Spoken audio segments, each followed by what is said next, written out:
বসুন্ধরা গ্রুপের চেয়ারম্যান আহমদ আকবর সোবহান, ব্যবস্থাপনা পরিচালক সাইম সোবহান আনভীর ও তাদের পরিবারের সদস্যদের সব ব্যাংক অ্যাকাউন্ট জব্দ করতে ব্যাংকগুলোকে নির্দেশ দিয়েছে বাংলাদেশ ফিনান্সিয়াল ইন্টেলিজেন্স ইউনিট।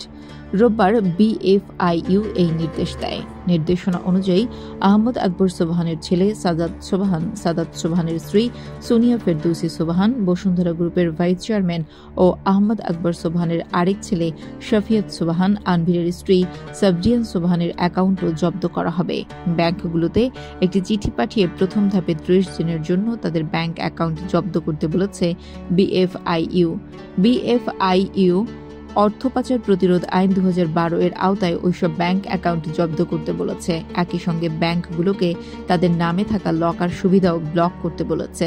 এছাড়া 2 কার্যদিবসের মধ্যে ব্যাংকগুলোকে আহমদ আকবর সোবহানের ছেলে সাফন সোবহান ও সাফনের স্ত্রী ইয়াশা সোবহানের অ্যাকাউন্টের বিস্তারিত তথ্য দিতে বলেছে বিএফআইইউ।